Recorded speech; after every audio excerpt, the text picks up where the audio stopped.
Hi, everyone. Thanks for joining us for our Innovative Grid Deployment Liftoff webinar. I'm Vanessa Chan, Chief Commercialization Officer and Director of the Office of Technology Transitions here at the U.S. Department of Energy. I'm joined by my colleagues Maria Robinson, Director of the Grid Deployment Office, and Jigar Shah, Director of the Loan Program Office. We'll share a few remarks from our work at the DOE before turning it over to the Liftoff authors to take us through the report in detail. As all of you know, the Biden-Harris administration has set two goals for the country: a carbon emission-free energy sector by 2035 and a net zero economy by 2050. These are audacious goals, but the Department of Energy believes they're achievable. Hitting these targets on these timelines will require significant changes in industrial and manufacturing processes, transportation systems, and how we generate and transmit power. The key to making these changes is understanding the state of each sector right now and what we need to do differently to hit the 2035 and 2050 deadlines. To set this baseline, DOE launched the Pathways to Commercial Liftoff initiative. This huge data-driven effort starts with deep engagement with the private sector, and this then involves all of DOE and experts from the national labs to determine a shared fact base. The goal is to get everybody, academia, industry, investors, inventors, government at all levels, on the exact same page so that we can catalyze and accelerate the clean energy transition together. Some folks may have noticed an important distinction the liftoff assessments make: private versus public investment. Our guiding principle here at the Department of Energy is that the transition to clean energy and a net zero economy will be private sector led, but government enabled. And that's really important. There's a big role for the federal government to play. For instance, providing top-notch market-based research like the Liftoff series, but it's definitely a supporting role. The private sector has to lead the way. And since we're talking about the grid today, there's a big role for federal and state policymakers and regulators to play as well in setting the direction, enabling environment for utilities and industry to drive a private sector-led, government-enabled grid investment strategy. We're excited that this Innovative Grid Deployment Report is the 10th in the Liftoff series. It really rounds out the portfolio and provides key information that complements other liftoff assessments. This report is a little different than the other liftoff efforts because it looks at near-term solutions that are available today to modernize our grid that haven't been widely deployed to date. It pairs with the virtual power plant report that we released last year. Both efforts cover important tools available today to meet the electricity needs of our economy while keeping industry on track for a carbon-free future. And it will tie into some of our upcoming reports as well. Now, we recognize that there are big shifts happening across the grid, particularly with significant demand growth from new manufacturing, electrifying cars and buildings, and data centers and AI. Meeting these growing clean power demands while continuing to provide reliable and affordable power to American households is going to take new mindsets and proactive approaches for managing and investing to the grid. And we know that change is hard, especially at this scale. But DOE is here to support the leaders in the field to make this change happen. So let me turn it over to my friends who are championing this critical effort. Maria and Jigar, how are your offices helping in this change? Could you share about how the funding resources you oversee will help? Sure. Thanks, Vanessa. You're definitely right. We're in a huge paradigm shift.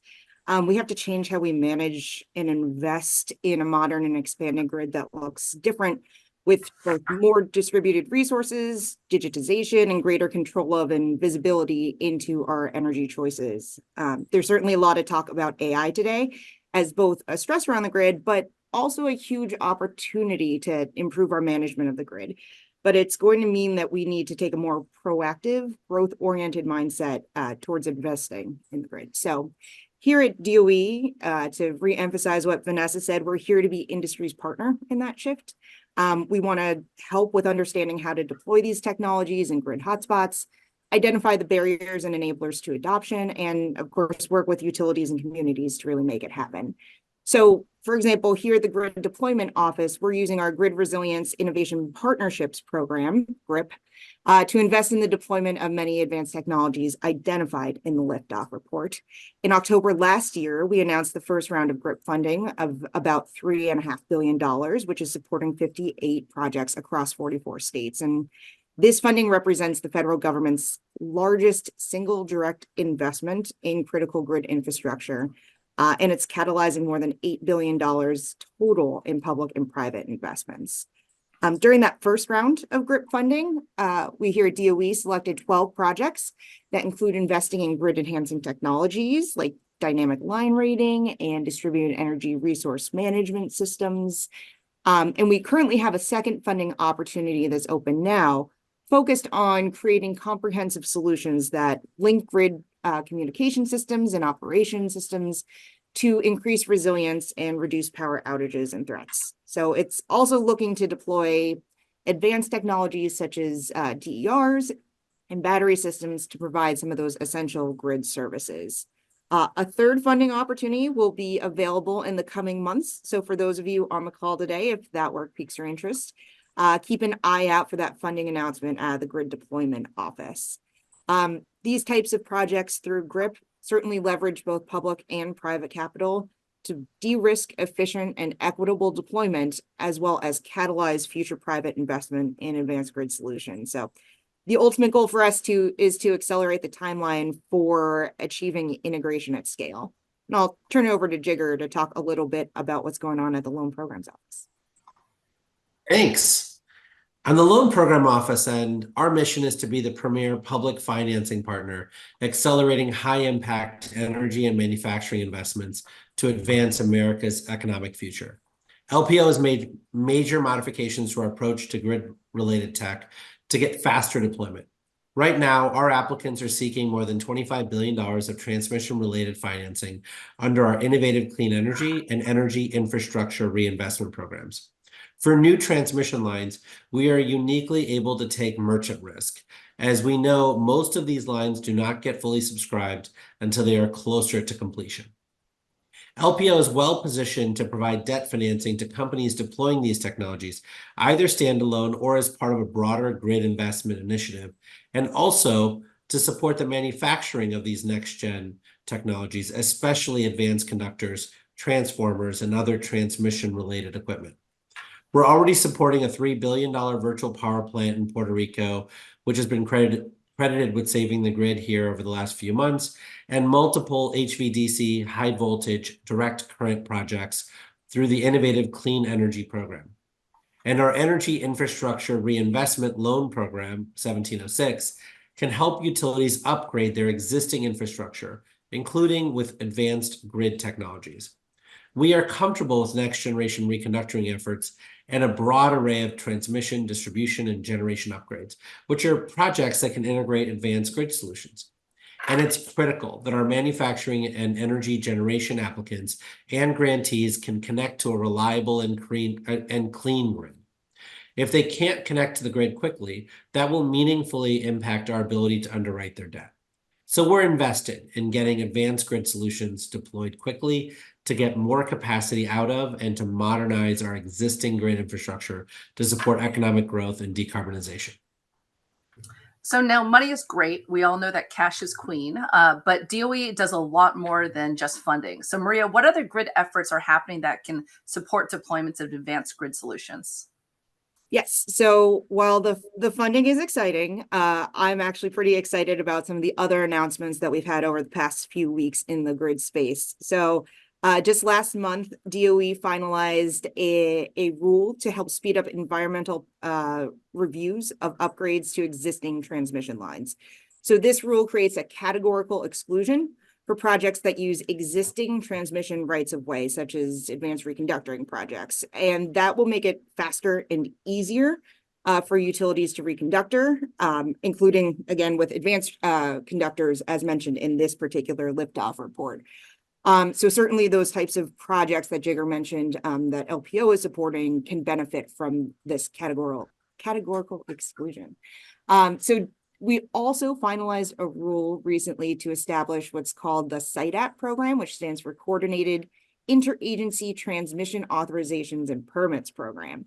And so this program will help to make the federal permitting process for transmission infrastructure more efficient and effective, ultimately enabling the United States to build new electric transmission infrastructure at a faster rate. And that's here at the Grid Deployment Office if you have follow-up questions. And just last week, we released a preliminary list of 10 potential national interest electric transmission corridors also known as NITSEs. So we're in the process of designating NITSEs in geographic areas that are high priority for transmission development based on current or expected congestion and constraints. And that designation will help to unlock valuable federal financing, as well as some interesting permitting tools for transmission projects that are located in a NITSE. And truly, all of these efforts will help to support the Biden administration's newly announced target of upgrading 100,000 miles of transmission infrastructure over the next 5 years.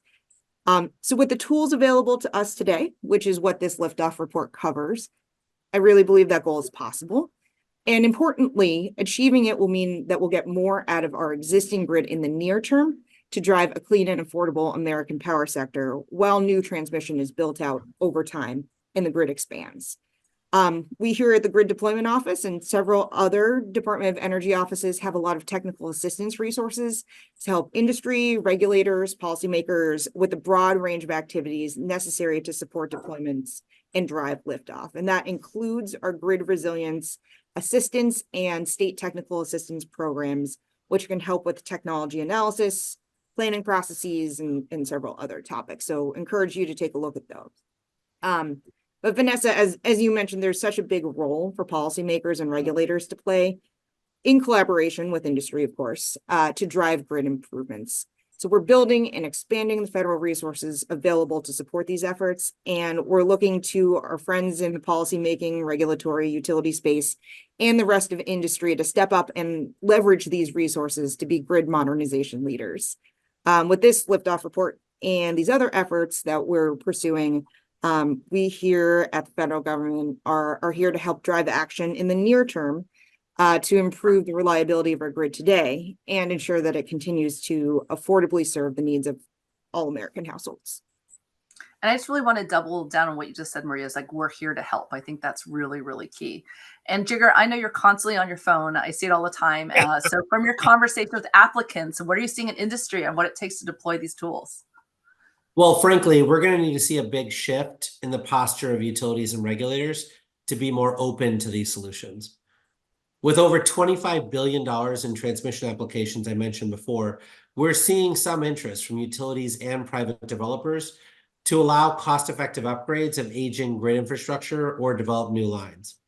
But we're also seeing the traditional hesitancy from the industry for low-cost advanced grid solutions. And that really needs to melt away as we enter into an all-hands-on-deck posture to accommodate load growth. As this report highlights, we can get a lot more out of the infrastructure we've already paid for by applying advanced grid solutions and supporting supply-demand flexibility with storage and virtual power plants. Our transmission system runs at well under 50% utilization. Most of the time, we have plenty of available grid capacity that we can be using today to interconnect more generation and load. So in addition to the massive battery storage deployments we've seen, we need to deploy solutions like dynamic line ratings, advanced power flow control to make the most of that capacity. But there's a lot of industry inertia to use these proven tools because they require culture and norm changes. So to get more deployments, we need to start changing how we manage and invest in our grid. Utilities spent $26 billion on replacing transmission and distribution systems in 2023. But a lot of that was replacing aging infrastructure with like-to-like old technology. Instead, the private and public sectors can use this existing investment to proactively upgrade the 100,000 miles that Maria was talking about with advanced grid solutions to increase capacity and improve reliability at an affordable cost. The business as usual approach that worked in a world without demand growth and extreme weather won't work going forward. Utilities, regulators, and everyone across industry need to start taking a more proactive, growth-oriented approach to investing in the grid. This includes encouraging innovation and creating norms and structures that encourage industry and regulators to adopt better grid solutions like those advanced grid solutions covered in this report. And we're starting to see industry leaders step up here. EPRI has validated the opportunity to use virtual power plants to serve 10 to 20% of peak load by 2030 and they're doing a lot of great work to support utilities in deploying advanced conductors and grid enhancing technologies. We appreciate this support of the Liftoff report and its findings. And AES and Line Vision recently released a detailed case study on their initial dynamic line ratings installments. That kind of information sharing and collaboration is great industry leadership. And there are many other examples I could highlight, but we still need to see broader industry action at all levels to start changing the norms and culture to enable different approaches to investing in a clean, growing grid. Because enhancing the grid in the near term is critical to America's economic growth and our ability to retain and strengthen our global leadership. LPO, alongside GDO and the rest of the Department of Energy, is here to support deployments of the advanced grid solutions covered in this Liftoff report. And that is really well said, and I totally agree. And every liftoff report is a little different. I think the one that's really key here, as you talked about, Jigger and Maria, is that the solutions are here now, like they can be deployed today. And achieving liftoff for these advanced grid solutions is going to require a big mindset shift to be more proactive and innovative in our approach to managing and investing in the grid. And so to learn more about what is here and now and what we can deploy, I want to turn it over to the Liftoff authors to dive in further to report. So Angelina, over to you. Thank you, Vanessa, Maria, and Jigger, for starting this important discussion. And thank you all for joining us today. I'm Angelina Bowman, and I'm a technical analyst in the Grid Deployment Office. And for the rest of this session, my colleagues and I will walk you through the key findings of our Innovative Grid Deployment Liftoff report. The key topics we'll cover today include what this report focused on and why, the opportunity at stake with advanced grid solutions, the current state of deployment for these solutions, and what it takes to achieve liftoff and deployment at scale of advanced grid solutions. As with all pathways to commercial liftoff reports, this Innovative Grid Deployment report is intended to be a living document that will be updated over time to reflect the latest market conditions. Before we begin, please note that DOE is only communicating public and non-privileged information during this webinar, and we will not be discussing the details of any specific program opportunity. Questions about specific DOE programs and funding opportunities should go to the relevant DOE office. So before diving into the details, I'm going to discuss the four key findings from this effort that we want you to walk away with today. Multiple advanced grid solutions are available today to quickly and cost-effectively get more capacity out of the existing transmission and distribution system, while still advancing other grid modernization needs, such as reliability, resilience, affordability, and sustainability. These solutions can support upwards of 20 to 100 gigawatts of additional peak demand. These advanced grid solutions are commercially available and already being used today, but they have not been deployed at scale. This is largely due to the absence of sufficient industry incentives and prioritization to drive investment. Achieving liftoff and deployment at scale will require addressing this lack of sufficient incentives and prioritization and taking proactive and growth-oriented investment approaches. This includes greater technology information sharing and integrating these tools in grid planning processes by utilities. Additionally, policy and regulatory signals and actions are required to give industry sufficient incentive to invest. Finally, policymakers, regulators, and utilities can better evaluate and therefore strategically deploy these advanced grid solutions today as options to address capacity constraints as well as reliability and resilience needs in the near term while modernizing the grid for the long term. Federal funding and resources are available to support deployment of these advanced grid solutions. So in this report, we specifically looked at what it takes to accelerate deployment of commercially available advanced grid technologies and how these technologies can be used on the existing transmission and distribution system. Although we still urgently need new transmission lines, it can take up to a decade or more to get those built. And while there is a lot of separate work at the Department of Energy and beyond focused on accelerating that process, this report focuses on the opportunity to use available advanced solutions to get more out of existing infrastructure today as a bridge to grid expansion. So what inspired this near-term deployment focus? First, demand growth. We're starting to see electricity demand growth rapidly rise in many regions to support new manufacturing developments, electrification of cars and buildings, and data center developments, as well as artificial intelligence priorities.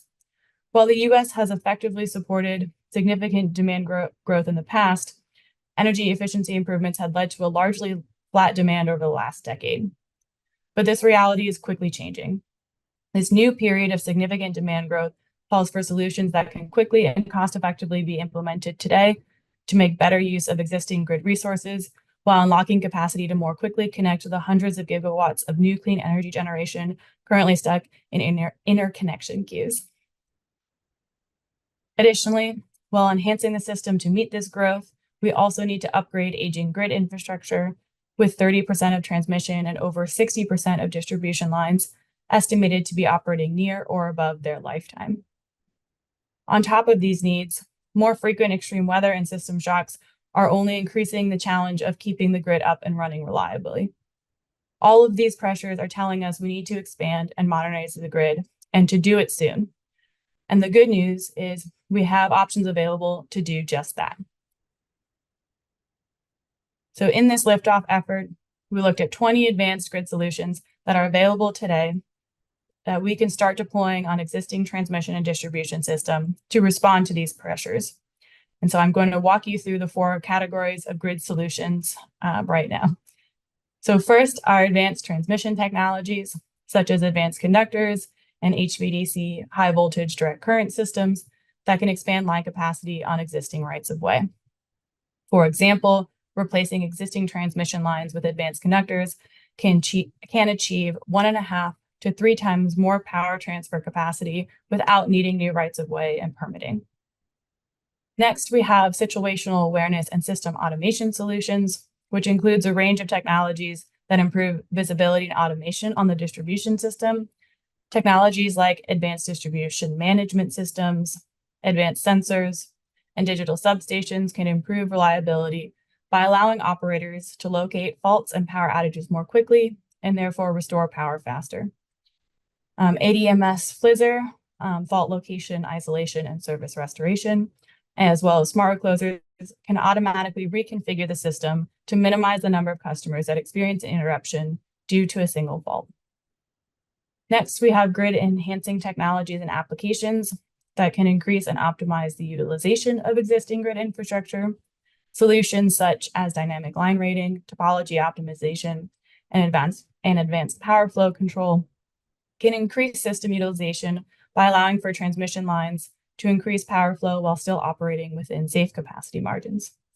Additionally, applications like energy storage and virtual power plants can relieve transmission and distribution capacity demands by providing dispatchable energy in the distribution system and behind the meter, avoiding the need for new transmission infrastructure. Lastly, the foundational infrastructure that is necessary to enable these types of advanced grid solutions, such as communications and data management systems. As you can see, there's a wide range of options to consider, and utilities can identify from the solution set which technologies best meet their own needs. And now I'll hand it over to Ishan.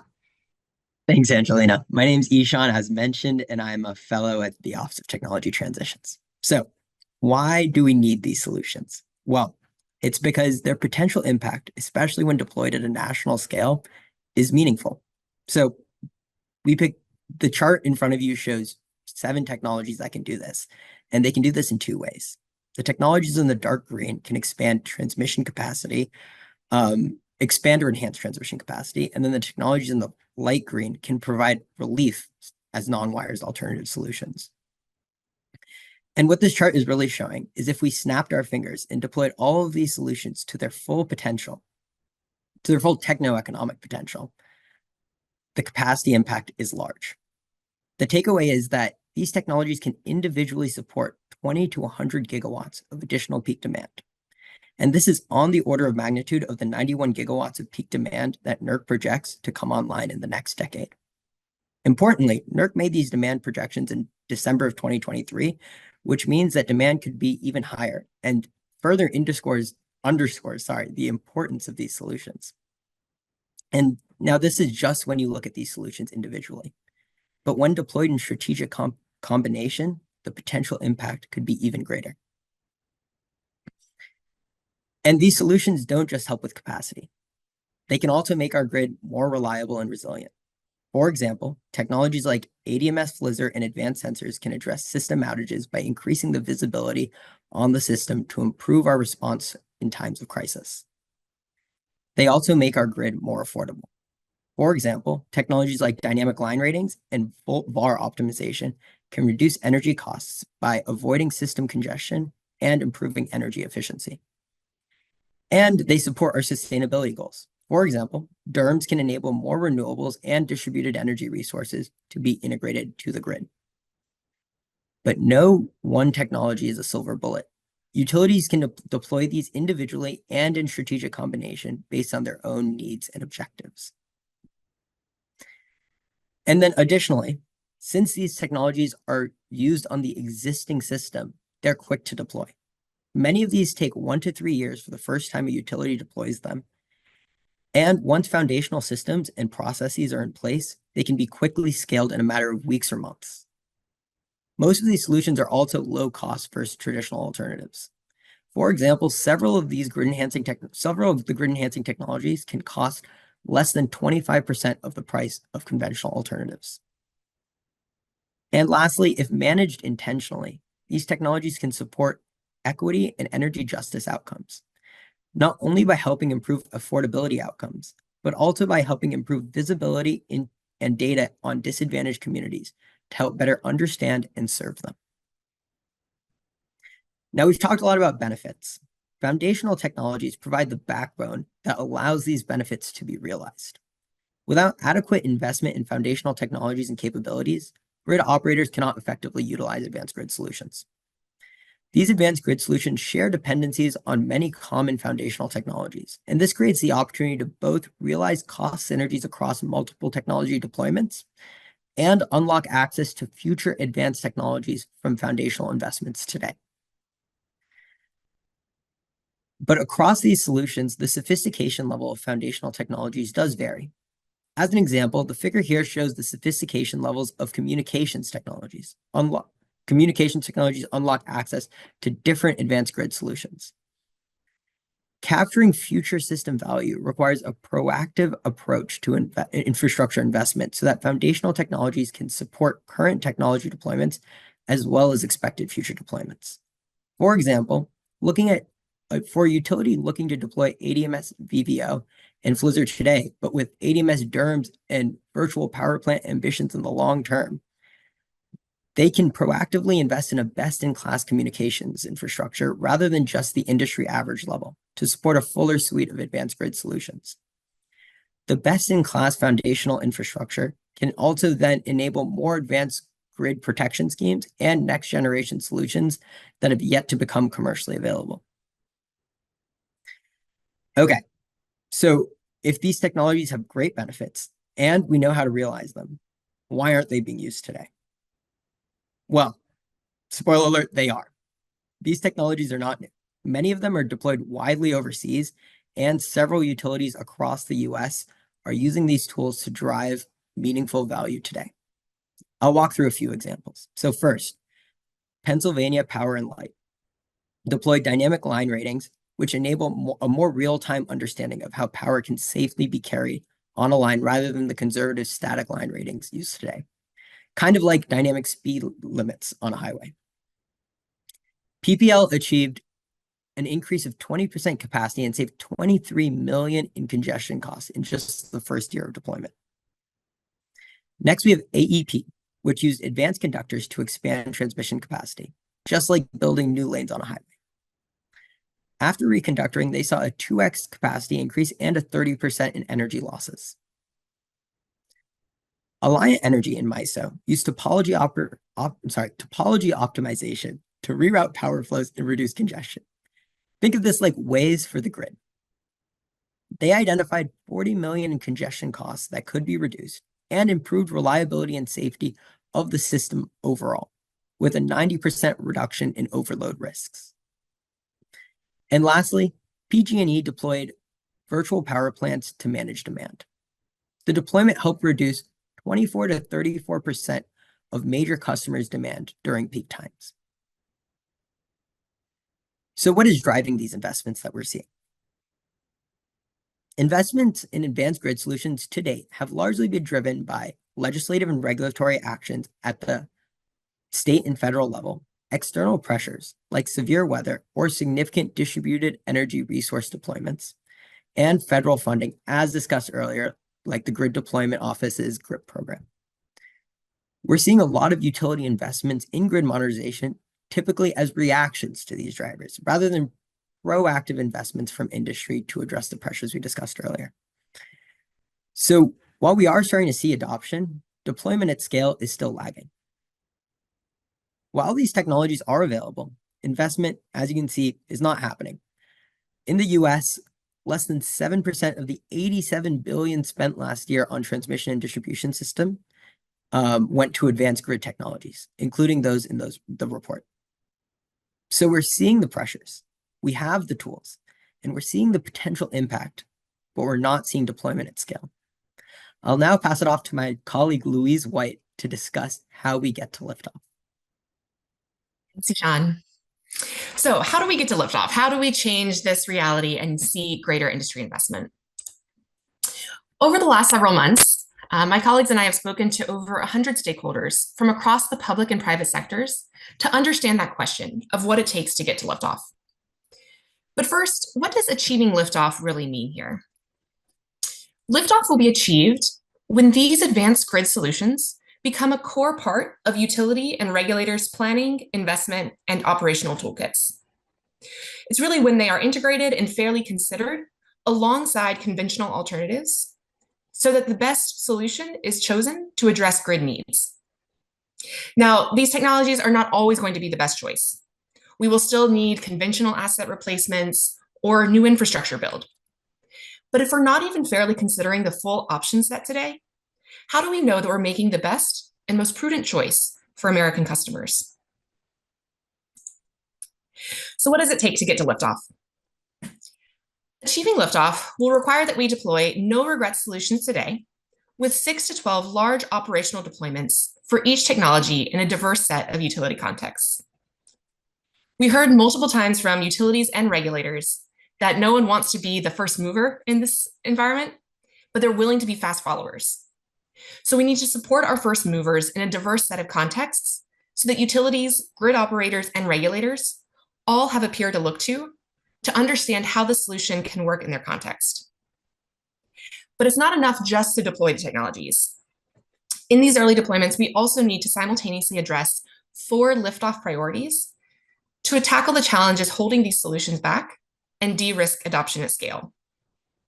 Those 4 priorities include, first, building and transparently sharing the bank of industry evidence of the technology's value propositions. Second, developing implementation and operational know-how.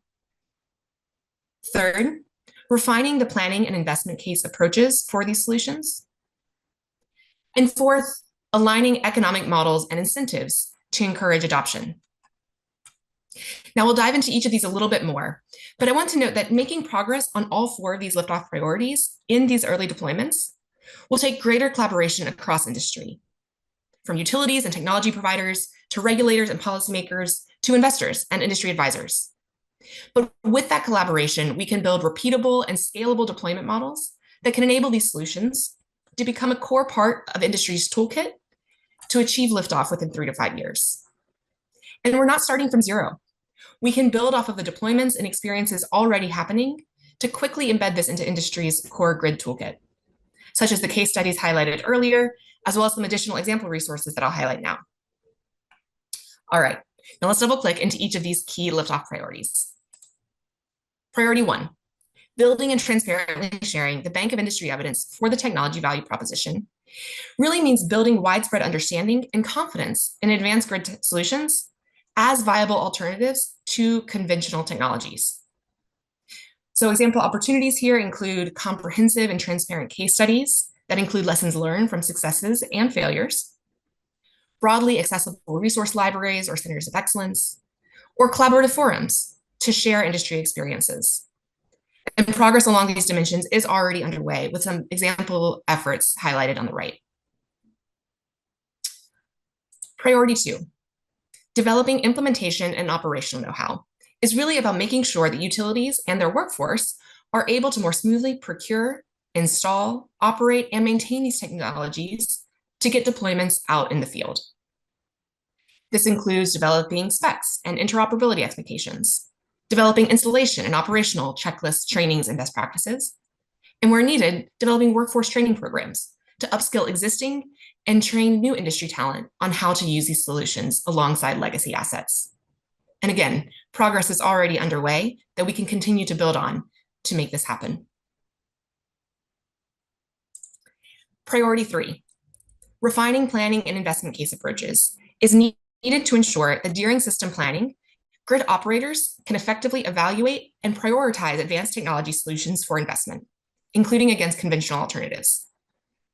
And regulators and utilities need to have a strong understanding of the benefits and costs of these solutions to inform cost-effective investment decisions. So to help show where the challenges are with today's approach and the refinements that are needed here, I want to bring this to life with one of the example utility investment cases that we covered in the report. So let's take the case of a utility that needs to replace some aging transmission lines. Now today, asset replacement is totally separate from long-term grid need planning processes.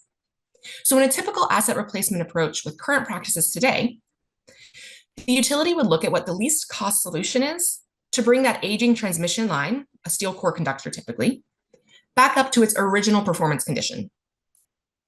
It would typically not perform a benefit cost assessment to look at the range of options, but rather focus solely on what the least cost solution is to replace that asset. So if they were to compare a like-for-like old steel core conductor against an advanced conductor that is higher capacity, the utility today would choose the least cost solution and use that like-for-like steel conductor instead of the marginally more expensive advanced conductor. Now instead, if the utility adopts best practices and integrates its long-term capacity and asset replacement planning processes, the utility would likely conduct a benefit cost assessment. And in this case, the utility finds the long-term benefits of having extra grid capacity to meet future needs and the value of improving energy efficiency in the near term is well worth the marginal cost of the advanced conductor. So the marginal benefit cost assessment would be favorable and justify the proactive upgrade to the system. So refining the way we do system planning and investment assessments is needed to inform cost-effective investment decisions for the system and ensure the best outcome for American households. Example best practices of what this can mean include taking a longer-term planning horizon, which looks out and plans for scenarios that are 5, 10 plus years out. Can include enhancing and integrating planning processes, such as integrating capacity expansion and asset replacement processes like we just talked through. And it also includes developing comprehensive investment case approaches, which can mean considering these technologies in bundles, since they often have important interacting effects, or considering a broader suite of system benefits, which are often left out of benefit cost assessments today. So in summary, priority 3 is about improving the way we plan for and evaluate advanced grid solutions to inform better grid investment decisions and support cost-effective deployments. All right, our last one, priority 4, aligning economic models and incentives. This is really about making sure that utilities have sufficient financial and operational incentive to prioritize these investments. Since a lot of these advanced grid solutions can be lower cost relative to traditional alternatives, while that's good for customer bills, it's not necessarily in the financial interest of utilities under their current regulated business models for investor-owned utilities. So aligning incentives means making sure that utilities have sufficient incentive to prioritize these advanced grid solutions. All right, so what does aligning incentives really mean? So today, regulated investor-owned utilities, which cover around 70% of American customers, mostly make money based on how much they spend rather than actual performance. So aligning incentives means that regulators align a utility's financial outcomes with customer outcomes, so that utilities are rewarded based on their performance instead of just how much money they spend. Okay, again, let me use an example investment scenario to make this one a little bit clearer. So let's take the case of a regulated IOU, an investor-owned utility, that is seeing congestion on its transmission lines. Now, what is congestion? Congestion is effectively when there isn't enough transmission capacity available to get customers the lowest cost power. So a utility has to use a higher cost power source in a different location to get around that transmission constraint and serve demand. So this means that while customers still have their electricity needs met, they ultimately have to pay higher electricity costs due to those congested transmission lines, which in this case is a cost that is around $100 million in higher energy costs, or what we say $100 million in congestion cost. Now, dynamic line rating, DLR, is a potential solution that can help enhance capacity on existing transmission lines to relieve that constraint and get customers lowest cost power. But when a utility looks at the business case for DLR, because DLR is a low-cost solution, under traditional cost of service regulation, the utility is not going to make a lot of money on that investment.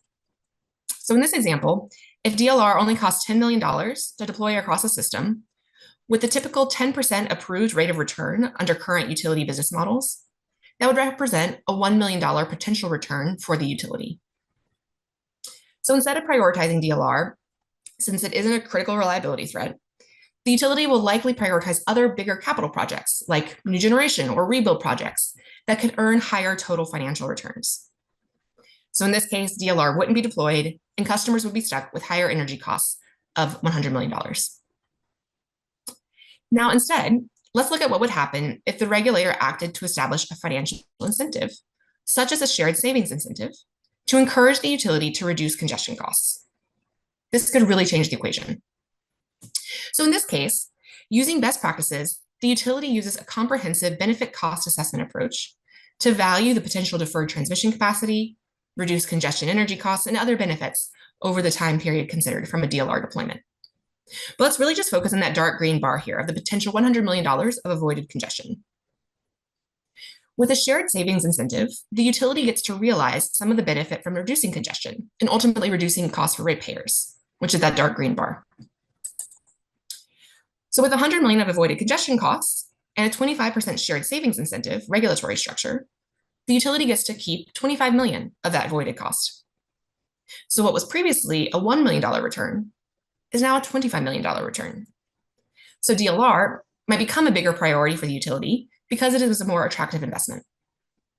In this case, DLR would be prioritized and deployed, leading to outcomes that are not only better for the utility, but also a win for customers, with the utility taking home $25 million in return and customers seeing reduced energy bills worth $75 million over time. This shared savings incentive mechanism is one example of a form of performance-based regulation, which aligns utility financial incentives with customer outcomes, and is one of the example opportunities when we talk about priority 4 of aligning economic models and incentives. Other example opportunities include new cost allocation methods that could be developed so that the key beneficiaries, such as data centers trying to connect today, pay more of the cost of grid upgrades instead of having that cost socialized across all ratepayers.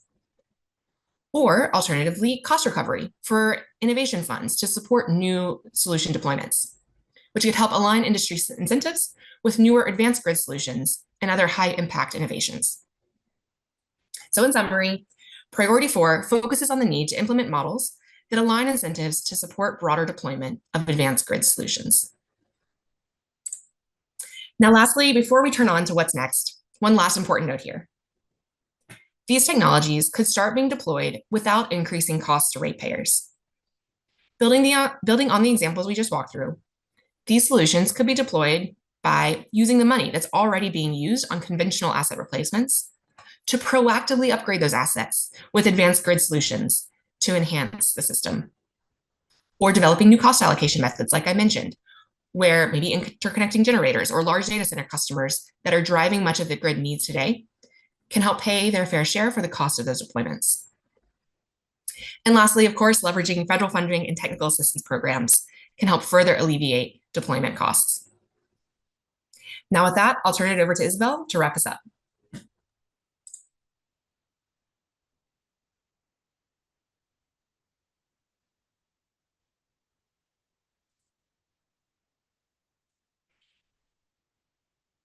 And Isabel, I don't know if it's just me, but I cannot hear you.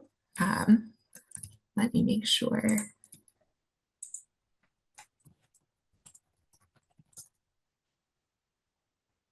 All right, can you hear me now? There we go. You're Yes. Okay. Sorry about that. Let's keep going. So what can we do? We know demand is coming. We know it takes 10 years to build new transmission. But we also know that we have multiple technologies available in the meantime to enhance our grid. We need more early adopters and collaboration to make these deployments happen at scale. There are several key actions that stakeholders across the industry can start taking today to drive adoption of advanced grid solutions, with several examples shown here. The overarching call to action here is to start rigorously evaluating and deploying no regrets advanced grid solutions that address grid capacity and reliability hotspots today. This requires proactive action from utilities with active support from regulators, policymakers, and industry. And we can go to the next slide. Thank you. As Maria and Jigger described at the beginning of this webinar, DOE has multiple resources available to support the evaluation and deployment of these technologies, with several examples shown here and more available in the full report.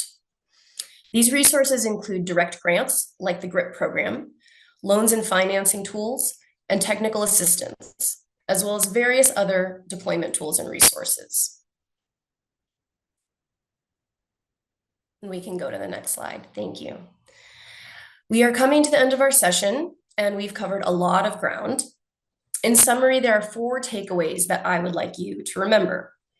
1, we have an enormous opportunity to support upwards of 20 to 100 gigawatts of additional peak demand and improve reliability on our existing grid by investing in cost-effective advanced grid solutions that are available today.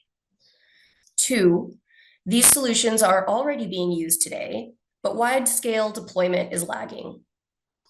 3, achieving liftoff is possible within 3 to 5 years, but requires proactive action from industry with greater technology information sharing, integration and grid planning processes, and corresponding support from policymakers and regulators to drive investment. Lastly, 4, regulators, policymakers, and other industry stakeholders can start strategically deploying those no-regret solutions that address near-term grid hotspots. And federal funding and resources, like GDO's GRIP program, along with LPO and other programs, is available to support deployment of these types of solutions. At the Department of Energy, we look forward to continuing to partner with industry and the whole energy ecosystem to expand and modernize the grid. So that wraps us up for today. Thank you for taking the time to join us. A recording of this webinar will be available online at liftoff.energy.gov. Any comments on what we covered today are very welcome via email at liftoff@hq.doe.gov. Thank you so much to everyone who joined today, and have a great day. So, what can we do? We know demand is coming. We know it takes 10 years to build new transmission. But we also know that we have multiple technologies available in the meantime to enhance our grid. We need more early adopters and collaboration to make these deployments happen at scale. There are several key actions that stakeholders across the industry can start taking today to drive adoption of advanced grid solutions, with several examples shown here. The overarching call to action here is to start rigorously evaluating and deploying no regrets advanced grid solutions that address grid capacity and reliability hotspots today. This requires proactive action from utilities with active support from regulators, policymakers, and industry. And we can go to the next slide. Thank you. As Maria and Jigger described at the beginning of this webinar, DOE has multiple resources available to support the evaluation and deployment of these technologies, with several examples shown here and more available in the full report. These resources include direct grants like the GRIP program, loans and financing tools, and technical assistance, as well as various other deployment tools and resources. And we can go to the next slide. Thank you. We are coming to the end of our session, and we've covered a lot of ground. In summary, there are 4 takeaways that I would like you to remember. 1, We have an enormous opportunity to support upwards of 20 to 100 gigawatts of additional peak demand and improve reliability on our existing grid by investing in cost-effective advanced grid solutions that are available today. 2, these solutions are already being used today, but wide-scale deployment is lagging. 3, achieving liftoff is possible within 3 to 5 years, but requires proactive action from industry with greater technology information sharing, integration and grid planning processes, and corresponding support from policymakers and regulators to drive investment. Lastly, 4, regulators, policymakers, and other industry stakeholders can start strategically deploying those no-regret solutions that address near-term grid hotspots. And federal funding and resources, like GDO's GRIP program, along with LPO and other programs, is available to support deployment of these types of solutions. At the Department of Energy, we look forward to continuing to partner with industry and the whole energy ecosystem to expand and modernize the grid. So that wraps us up for today. Thank you for taking the time to join us. A recording of this webinar will be available online at liftoff.energy.gov. Any comments on what we covered today are very welcome via email at liftoff@hq.doe.gov. Thank you so much to everyone who joined today, and have a great day.